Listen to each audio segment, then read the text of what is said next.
안녕하세요. 오늘도 사연살롱을 찾아주셔서 감사합니다. 저는 동탄 신도시에 사는 30대 후반의 여성이에요. 초등학교 1학년인 딸아이가 하나 있고요.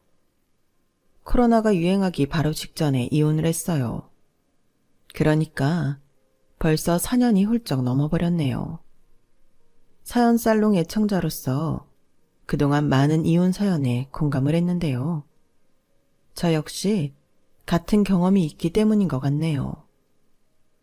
저도 그랬지만 이혼의 결정적 사유가 되는 건 시댁과 저 사이에서 자기네 집 편만 드는 남편 때문인 게 많은 것 같아요. 전 남편도 전 시어머니도 자기들 유리할 때에만 이제 자기네 집 식구 됐다고 하면서 한 번도 저를 가족으로 대해준 적이 없었어요. 마치 저는 어쩔 수 없이 딸려있는 짐짝 취급하고 여전히 자기네만 가족인 것처럼 굴더라고요. 이혼할 때도 시어머니가 어찌나 저한테 악을 쓰며 막말을 해댔는지요. 그럼 지금부터 저의 이혼 사연 차근차근 이야기해 볼게요. 끝까지 잘 들어주세요. 제가 남편을 만난 건 남편의 아버지가 돌아가시고 한 달 정도 됐을 때였어요. 게임 관련 일을 하던 남편을 저희 회사 광고 의뢰 때문에 만난 게 처음이었죠. 한마디로 일 때문에 알게 된 거였어요. 그런데 이 남자가 일을 하러 와서도 혼이 다른 데 빠져 있는 것 같고 영 집중을 못 하더라고요.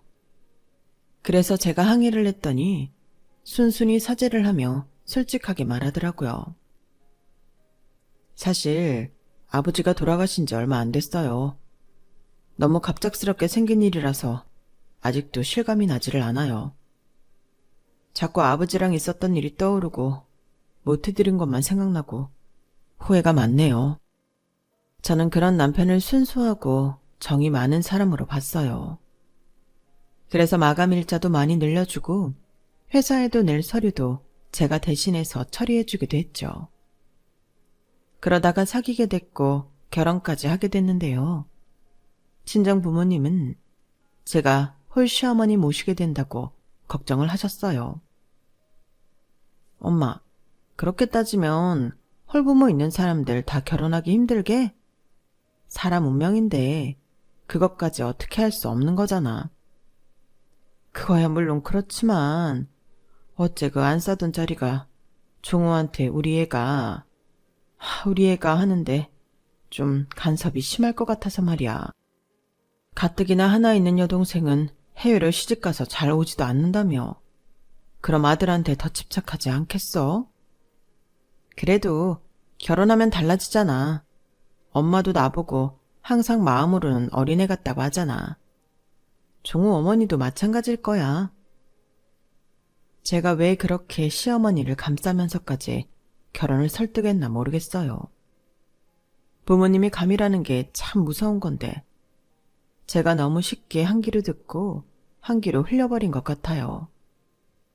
남편은 결혼을 앞두고도 혼자 된 어머니 걱정을 많이 했어요. 나중에 내가 게임 쪽에서 완전 성공하면 진짜 큰 집 사서 위층에는 엄마, 아래층에는 우리 이렇게 살고 싶어. 단독주택 말하는 거야? 그럼 같은 집에서 살겠다는 거네? 꼭 단독주택일 필요는 없지. 같은 아파트나 고급 빌라여도 위아래로 살 수 있잖아. 근데 지연이 너는 우리 엄마랑 같은 집에 사는 게 싫어? 생각해 본 적은 없지. 요즘은 다들 따로 살잖아. 친정이고 시댁이고 다 가깝지 않게 멀리 사니까.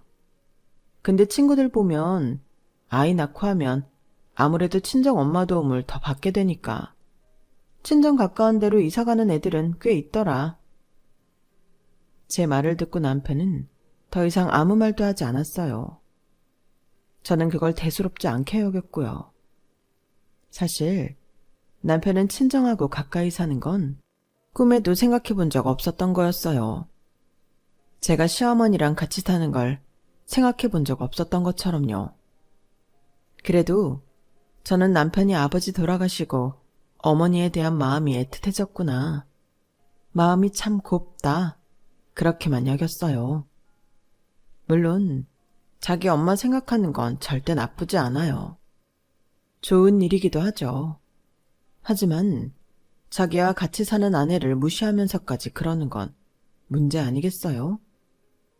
시어머니는 저희 결혼 전에는 두 사람만 잘 살면 된다며 자기는 신경 쓰지도 말라고 하더라고요. 양쪽 집이 사는 게 비슷비슷해서 잘 맞겠다고 했고요. 사실 양쪽 집이 비슷하지는 않았어요.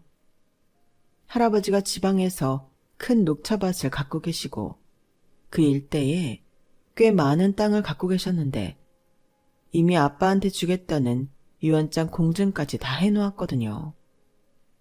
할아버지가 많이 아프셨는데 그때 큰아버지, 작은아버지 가족은 할아버지 나몰라라 하거나 좀 귀찮아했는데 저희 아빠랑 엄마는 엄청 극진히 간호하시고 서울에 있는 종합병원까지 모셔와서 수술 비용 다 대고 하셨어요.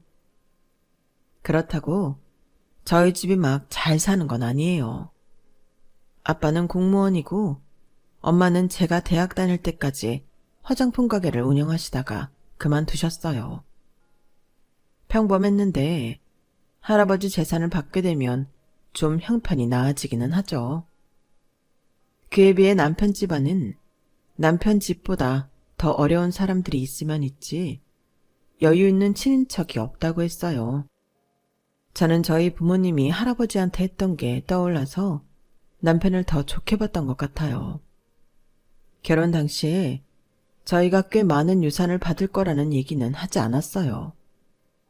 아빠가 그러자고 하셨죠. 어차피 저희한테 있는 것도 아니고 굳이 말할 필요 없다고요. 아무튼 저와 남편은 양쪽 집에서 반반 돈을 해줘서 작은 아파트를 얻었어요. 그 아파트가 시댁하고 버스로 15분 정도 거리에 있었는데요. 저는 그런 계산을 하지 않아서 몰랐는데 남편이 저와 자기 회사랑 시댁이랑 거리를 다 재보고 거기로 하자고 주장했던 거였어요. 물론 계약을 하고 들어가서 살면서도 잘 몰랐죠. 시어머니가 저희 집을 자기 집처럼 아무 때나 들락거리는 걸 보며 그제야 깨달은 거였어요. 처음에는 결혼하고 아들이 떨어져 사니까 아직은 어색하기도 하고 보고 싶으니까 그럴 수도 있겠지 라고 생각했어요. 하지만 가구 위치를 자기 원하는 대로 바꾸고 식기도 멋대로 옮겨놓고 어떤 건 쓰지 마라, 이거는 써라 하는 게 계속됐어요. 신혼생활을 시작하며 내가 내 집을 어떻게 꾸밀까, 그릇을 어떤 걸 쓸까 이런 상상을 하며 즐거울 때가 있었죠. 그게 와장창 깨진 거였어요. 그 생활이 석 달을 넘기며 계속되니 저는 스트레스가 너무 쌓여 힘들었어요. 음식도 제가 먹고 싶은 게 아니라 시어머니가 좋아하는 나물이나 생선조림 같은 것만 먹어야 하니 이게 뭐지 싶더군요. 이거는 셋이 사는 거지 둘이 사는 게 아니었어요. 시어머니는 잠만 본가에서 자는 거지 거의 저희 집에 와서 살다시피 했고요. 식기세척기 돌리고 건조시키는 것까지 못마땅하다며 뭐라고 해서 신혼 선물로 받아놓고 거의 써보지도 못했어요. 나는 그런 거 영 믿음이 가지 않는다. 저게 제대로 씻어주는지 누가 어떻게 알겠어. 자고로 집안일이라는 거는 사람 손이 닿아야 야무진 법이야. 그런 기계에 의존하다 보면 게을러지는 법이다.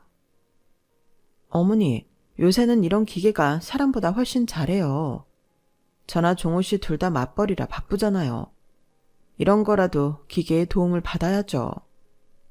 하여간 요즘 애들은 그저 편하게만 살려고 들지.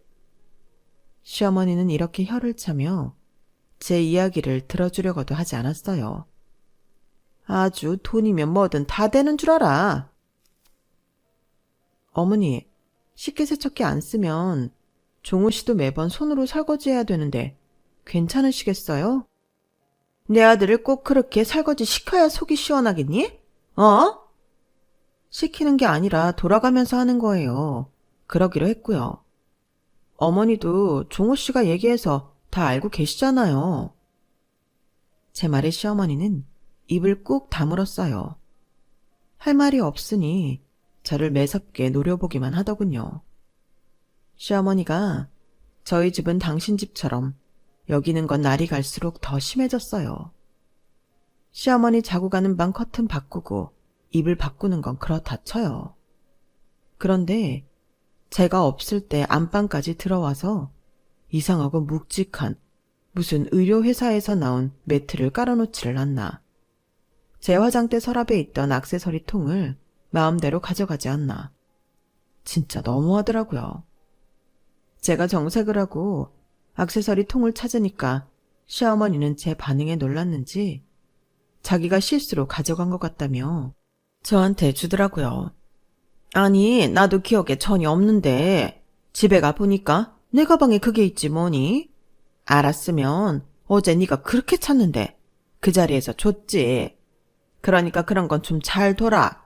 아무데나 두니까 이런 일이 생기잖아. 맞아, 지연아. 가만 보면 네가 은근히 덜렁대는 데가 있다니까. 내 액세서리 통을 내 화장대 서랍 안에 두는 게 덜렁대는 거야? 어머니, 이게 어디 다른 데 있었나요? 저는 꺼내놓지도 않았는데요. 그런데 그게 발이 달려서 밖에 나갔어요? 어머니 가방에 들어갔어요. 제 집에서 제 액세서리 통을 제 화장대에 넣는 것보다 어떻게 더 잘 둬요? 종호 씨, 말해봐. 맨날 쓰는 액세서리를 은행 금고에 넣어둘까? 그래? 제가 날카로워져서 따박따박 말을 하니 둘 다 아무 말도 못하더라고요. 저는 내친 김에 한마디 더 했어요. 어머니, 저한테 살림 가르쳐 주시려고 이런저런 말씀하시고 제가 하는 게 부족한 것 같으니 물건도 어머니가 마음대로 배치하시는데요. 이제 그냥 놔두세요. 부족하면 부족한 대로 제가 해야 늘지 않겠어요? 이거 제 살림이고 여기 제 집입니다. 저랑 종호 씨 집이에요. 어머니가 여기서 저희랑 사시는 건가요? 아니다. 내가 언제 그렇댔니? 아들 집이니까 오는 거지. 난 네가 그렇게 불편하는 줄 몰랐다. 진작에 말하지 그랬냐? 제 딴에는 돌려서 꽤 말했거든요. 그런데 모르겠다고 하시니 제대로 말씀드릴게요. 저 불편해요. 저도 신혼생활답게 살아보고 싶어요. 그리고 식기세척기도 다시 쓰겠습니다. 그거 안 하니까 종호 씨는 부엌일 자꾸 미루더라고요. 어머니는 어머니 아들 부엌일 시키는 게 마음에 안 드시겠지만 저나 종호 씨나 같이 나가서 일하는 입장이니 저희는 처음 약속한 대로 나눠서 집안일 해야겠어요. 그때 이후로 시어머니는 한동안 저희 집 오는 거에 뜸하셨고 남편도 눈치를 보며 집안일을 하더라고요. 하지만 얼마 안 가 남편은 자기 엄마 반찬이 없으니 밥이 안 넘어간다는 둥 불평을 했고 결국 시어머니한테 전화를 해서 투정을 하더라고요. 그때부터 시어머니는 옳았구나 하고 다시 저희 집에 뻔질나게 드나들었어요. 아들 먹일 반찬이라면서 처음에는 해오시더니 나중에는 저한테 재료를 저희 집으로 주문하라고 하고서는 와서 저한테 시키는 거였어요. 네가 요리를 안 하니까 종호가 맨날 불평하는 거 아니겠냐? 이제부터는 내가 더 자주 오가면서 너 반찬부터 시작해서 요리 좀 가르쳐야겠다. 어머니, 그렇다고 이렇게 휴일 쉬는 아침에 예고도 없이 오시면 어떡해요? 종호 씨 말은 저렇게 해도 지금 어머니가 해다 주신 반찬 거의 다 남겼어요. 어제도 배달 음식 시켜 먹었고요. 제가 해주나 어머니가 해주시나 마찬가지예요. 말로만 어머니 음식이 좋다고 하지 냉장고 열어보세요. 어머니 해오신 반찬 거의 다 그대로 있어요. 양이 많아서 그런 것도 있지만 저도 몇 번 집에서 저녁 못 먹었고 남편은 저녁 집에서 먹어도 다 시켜 먹었어요. 시어머니는 제 말에 냉장고 문을 열어보시고는 입술을 실룩대시더니 저한테 막 쏘아붙였어요. 그러니까 네가 집에서 애하고 같이 밥을 먹어줘야 할 거 아니야. 뭐 그리 찰난 일을 한다고 종호보다 집에 늦게 오는 거냐?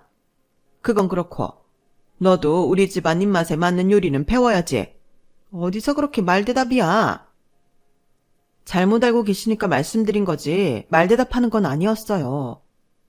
어머니 요리 가르쳐 주시는 건 좋지만 이렇게 아무 시간에나 찾아오지는 말아주세요. 종우 씨가 친구들하고 등산 가고 없어서 그렇지 그 사람도 휴일날 일찍 일어나는 거 되게 싫어해요. 어머니 아들이니까 잘 아실 거잖아요. 더는 저에게 따지지 못한 시어머니는 시근덕거리며 집으로 가버리셨어요. 하지만 이대로 끝날 시어머니가 아니었죠. 친구들하고 등산 간 아들한테 전화를 해서 꽤나 뭐라고 한 것 같더라고요. 남편은 집에 들어오자마자 가방을 거칠게 내려놓더니 저한테 막 뭐라고 했어요. 엄마가 집에 오는 게 그렇게 싫어? 너 음식 가르쳐주겠다는데 그게 못할 일이냐고. 종호 씨도 어머니 반찬 안 먹잖아. 말로만 엄마 반찬 아니면 밥 못 먹겠다 그러고 맨날 사 먹잖아. 지금 내 얘기하는 거 아니잖아. 엄마가 기껏 너 위해서 음식 알려주겠다는데 뭐 그렇게 난리냐? 엄마가 남이야? 당연히 나한테는 남이지. 내가 어머니 반년 전까지만 해도 알기를 했어?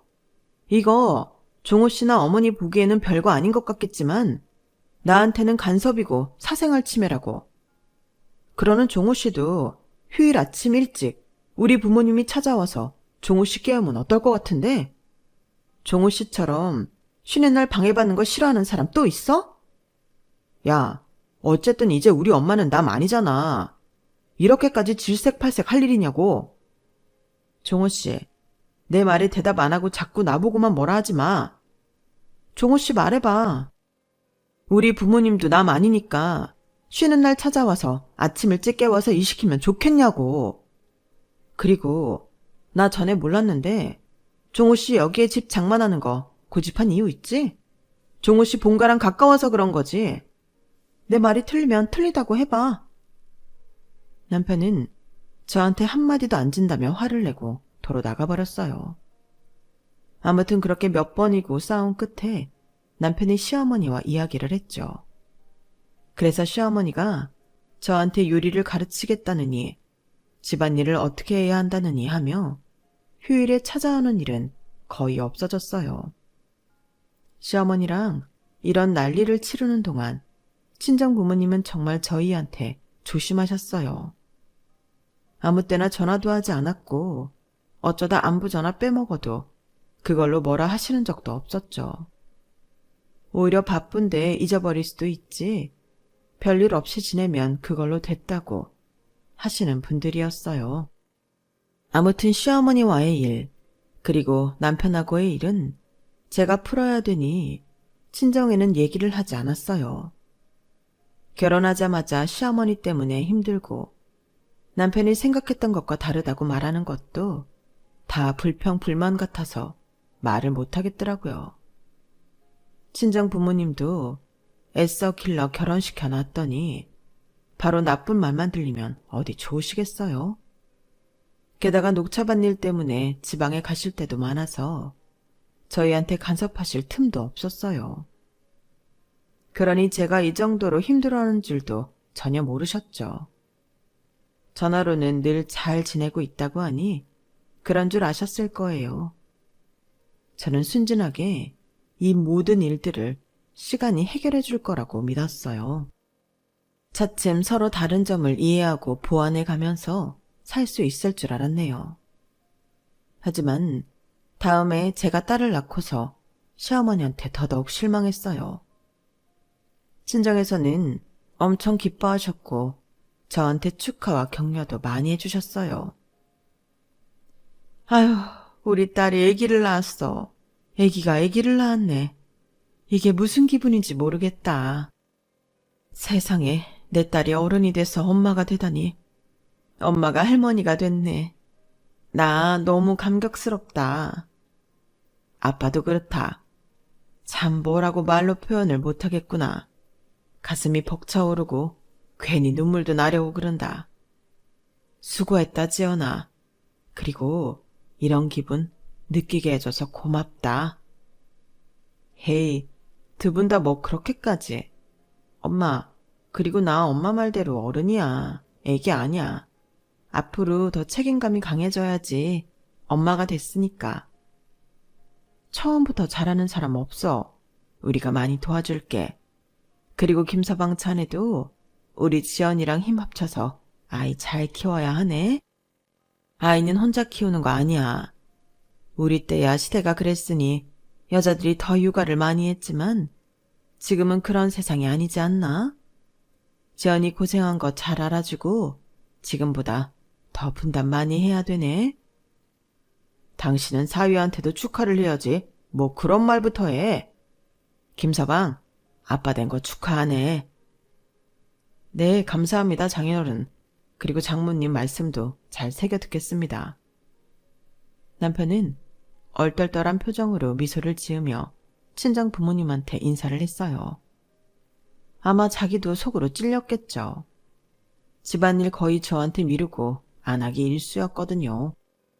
아무튼 그렇게 친정 부모님 축하를 잔뜩 받고 선물도 받았는데 시어머니는 안 오시더라고요. 그리고 제가 조리원 들어가는 날 겨우 오셔서는 한숨을 푹 쉬는 거였어요. 아, 기어이 내 아들이 아빠가 됐구나. 참 쓸쓸하다. 내가 종호를 어떻게 키웠는데. 종호가 이제 애한테 신경 쓰면 나랑 지낼 시간은 점점 더 없어지겠구나. 네가 이런 기분을 알기나 하니? 나중에 네 애기 시집 보내면 알까? 아니지. 아들하고 딸은 또 다르니까 네가 아들 하나 더 낳아서 딱 나 같은 기분 느껴봤으면 좋겠구나. 니네한테 소외당하는 기분 말이다. 손녀가 태어났다고 좋아하고 축하해줄 줄 알았는데 시어머니는 전혀 아니었어요. 오히려 우리 딸 때문에 자기 자리가 좁아졌다며 그걸 쓸쓸해하더라고요. 너무 황당했지만 시어머니가 왜 그토록 귀를 쓰고 저희 집에 와서 오만 간섭 다 했는지 알겠더군요. 자기 존재감 때문이었어요. 또 아들한테 집착도 있었고요. 그건 어느 정도 눈치채고 있었지만 이렇게 직접 본인 입으로 들으니까 숨이 턱 막히는 거였어요. 시어머니가 땅이 꺼져라 한숨만 쉬니까 남편이 말했어요. 엄마, 걱정하지 마. 내가 말했잖아. 우리 언젠가 아래 위층하며 살 거라고. 애기 좀 클 때 되면 우리가 그 정도 재력은 되지 않겠어? 난 될 거라고 생각해. 그러니까 너무 축 처져 있지 말고 기운 차려. 애 클 때까지 기다려야 된다고? 내가 애 봐주면서 같이 살면 안 될까? 우리 집 너무 답답해서 그래. 저는 그때 시어머니 속셈 하나를 더 알았어요. 솔직히 시댁이 좀 좁기는 하거든요. 그에 비해 저희 집은 전용 면적만 26평 정도 됐으니 그게 좋았나 보더라고요. 어머니, 아이는 제가 육아휴직 내고 볼 거니까 걱정 마세요. 제가 좀 짜증 섞인 목소리로 말하자 남편도 얼른 제 눈치를 보며 시어머니를 달랬어요. 그래 엄마, 지금 여기 엄마 들어와서 살면 애까지 있는데 너무 복잡해. 전에야 아기가 없으니까 엄마 있어도 크게 답답하지 않았는데 이제는 그렇지 않을 거야. 그리고 지연이도 엄마보다는 장모님이 왔다 갔다 하시는 게 더 편하지 않겠어? 그러니까 조금만 기다려. 그 말에 시어머니는 또 한숨을 푹 쉬었고 저는 저대로 답답해 미칠 지경이었어요. 당시 남편은 회사를 안 다니고 있었거든요. 제가 임신 7개월 차였던 때 갑자기 회사를 그만두더니 집에 들어앉더라고요. 더 늦기 전에 게이머로 살아보고 싶다나요? 하도 어이가 없어서 몇 번 다투기도 했지만 남편은 요지부동이었어요. 그러다가 알게 된 건 남편이 회사에서 큰 실수를 저질렀고 그런 일이 한두 번이 아니라 쫓겨났다는 거였어요. 저도 회사에서 알게 됐어요. 남편이 다니던 게임 회사와 새로운 작업을 하던 직원이 저한테 괜찮냐며 걱정이 돼서 위로한다고 말을 꺼내서였어요. 집에 와서 남편한테 꼬치꼬치 캐물으니 그제야 실토를 하며 이러더군요. 제발 부탁이니까 엄마한테는 말하지 말아줄래? 장인어른하고 장모님한테도 내가 이렇게 빌게. 창피한 줄은 아니? 그럼 애초에 왜 그렇게 맨날 일을 펑크낸 거야? 아, 몰라. 사람들이 나 힘든 건 알아주지도 않고 몰아치기만 하니까 그렇지. 남편은 처음 저를 만났을 때처럼 이 사람 저 사람한테 자기 힘든 것만 하소연하는 게 버릇이더군요. 그걸 저는 너무 늦게 한 거였고요. 아무튼 남편은 그때부터 제 눈치를 슬슬 보며 비위를 맞추려고 노력했어요. 그러니 시어머니가 아이 봐주며 같이 살겠다는 것도 적극적으로 말렸던 거고요. 남편이 계속 회사를 다녔다면 아마 시어머니랑 같이 살았을지도 몰라요. 이런 상황에서 저는 이혼까지는 생각도 못했어요. 아이가 막 태어났고 어쨌든 결혼했으니 같이 잘 살아야 한다는 마음이 강했거든요. 다른 쪽으로 생각해 볼 시도조차 안 했던 거였어요. 시어머니는 그런 와중에 저만 원망스럽다는 듯 노려봤고 제가 이제 육아휴직까지 해서 자기 아들 등에 빨대 꽂고 산다며 불평을 했어요.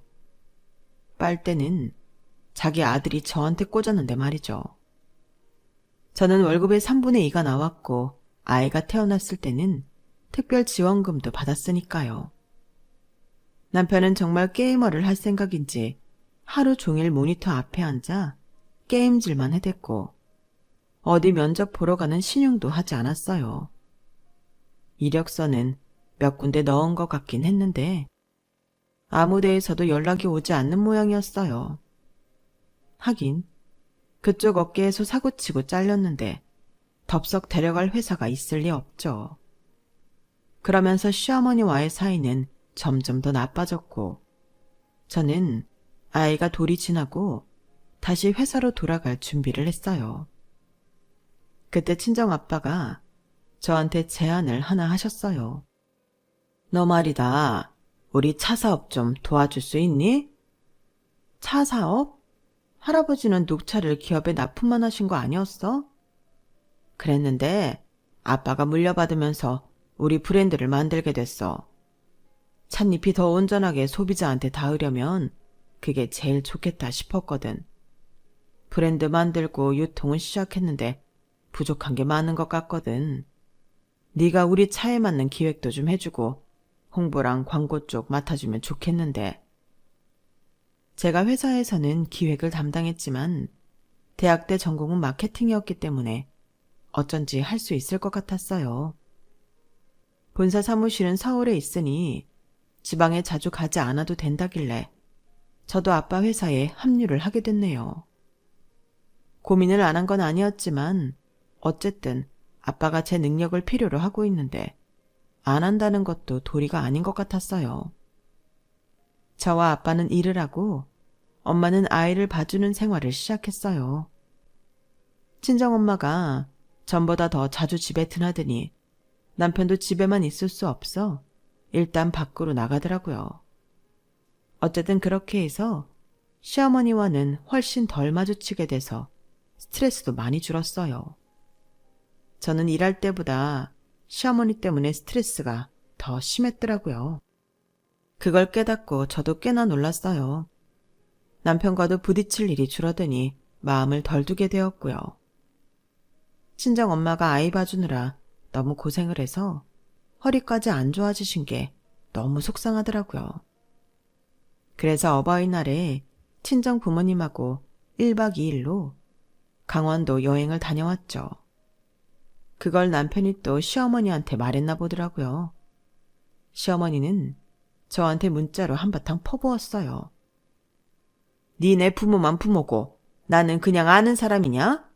어떻게 네가 이럴 수 있어? 어버이날이면 양쪽 집을 똑같이 챙기든지 해야지. 누구는 놀러가고 누구는 집에서 국이나 끓여 먹고 있고 이게 말이 되냐? 게다가 나는 네 시애미야. 아주 일한답시고 안팎으로 설치면서 지 시어머니 부양할 줄도 모르고 말이야. 어디서 이렇게 못 배워먹은 짓거리만 하는지 원? 그래서 저도 더는 못 참고 단문자를 보냈어요. 어머니도 어머니 아들 다시 취직해서 얼른 돈 벌어서 여행 보내달라고 하세요. 어머니 오해하실까봐 말씀드리는데요. 저는 그 사람 돈 한 푼도 안 썼어요. 다 제가 번 돈으로 한 거예요. 시어머니는 그게 무슨 소리냐며 전화까지 했지만 저는 받지 않았어요. 근무 시간이라 그런 내용의 전화를 받을 수도 없기도 했고요. 어쨌든 그 일로 남편이 백수라는 사실이 밝혀졌어요. 시어머니는 오히려 더 저한테 뭐라고 하더군요. 네가 내조를 못하니까 남편이 저런 거야. 알아? 이런데도 너는 너만 좋자고 그렇게 돌아다니고 싶니? 제가 그 사람한테 회사에서 실수하라고 했나요? 아니죠. 그 사람이 일을 못해서 잘린 거죠. 그것까지 제 탓이라고 하시는 건 말도 안 되는 거예요. 저도 그동안 이력이 나서 시어머니 하는 말에 바로바로 받아쳤어요. 시어머니와 골이 깊어질수록, 그리고 남편이 취직은 안 하고 변명만 하고 놀고 먹는 시간이 길어질수록 저는 친정 부모님한테나 더 잘해야겠다고 마음먹게 됐어요. 그러는 사이 아빠 회사는 자리를 잡았고 안정적으로 돌아가게 되었어요. 저는 기획팀장이 돼서 연봉도 오르고 인센티브도 받게 되었고요. 아이가 5살이 됐을 때 그동안 청약통장 부어놓은 걸로 새 아파트에 당첨이 되어 이사를 가게 됐어요. 그 동네가 마침 아이가 얼마 전부터 첼로 레슨을 받으러 가던 선생님 댁과 멀지 않아 너무 잘 됐다고 생각했어요. 아이가 첼로를 하게 된 건 친정 엄마 덕이었어요. 피아노 학원에 데려갔는데 금세 음계를 외우더니 피아노보다는 첼로에 더 관심을 갖더라고 하셨어요. 그래서 바로 첼로 선생님을 알아봐서 매번 먼 곳까지 직접 데려가고 데려오셨었거든요. 친정 부모님은 우리가 더 넓은 집으로 이사를 가고 마침 그 집이 딸아이 첼로 선생님과 가까운 데라며 아주 잘 됐다고 하셨어요. 남편은 대놓고 좋아했어요. 훨씬 넓은 신축 아파트로 가니까요. 남편은 이제 집에서 노는 게 아예 몸에 배서 미안해하지도 않았고 친정 부모님한테는 재택 일을 한다고 거짓말까지 해놓은 상태였어요. 그러니 남편한테는 정이 떨어질 대로 떨어졌어요. 그저 아이 아빠니까 그 마음으로 함께하고 있었던 거죠. 시어머니는 말할 것도 없이 좋지 않았고요. 그런데 진짜 다 뒤집어 엎을 일이 생기고 말았어요. 이사를 가기 전 친정아빠 생신 기념으로 여행을 가게 되었거든요. 물론 남편도 같이 갔었는데요. 정말 잘 놀고 잘 지내다 왔어요. 그런데 돌아와서 신축 아파트에 새 가구를 넣으려고 치수를 재러 갔는데 이미 세간살이가 다 들어와 있는 게 아니겠어요? 제가 아주 잘 아는 물건들이었어요. 바로 시어머니 물건이었으니까요. 시어머니는 안방자리에 자기 의료기기 매트에 안마 의자에 온갖 것을 다 넣어놨더라고요. 제가 너무 기가 막혀서 집안을 둘러보고 있는데 남편하고 시어머니가 현관으로 들어오더라고요. 남편은 좀 당황했지만 시어머니는 아주 태연했어요. 이게 대체 어떻게 된 거예요? 여기 시어머니 물건이 왜 있어요? 당신 이거 알고 있었어? 그게... 야, 이제 우리 엄마랑 같이 살 때 되지 않았냐? 약속했잖아. 아이 크면 엄마랑 아래 위 하며 살겠다고. 근데 아래 위 할 것도 없이 이런 넓은 집 들어오게 됐는데 엄마랑 같이 살면 뭐 어때? 나도 이제 어깨 펴며 효도할 수 있고 얼마나 좋아? 너는 대체 언제까지 네 남편 뜻을 그렇게 몰라줄 거냐? 하여간 밖으로만 나다니면서 집안일을 하나 할 줄 모르고 내가 이제 이 집안 기강을 잡을 거다.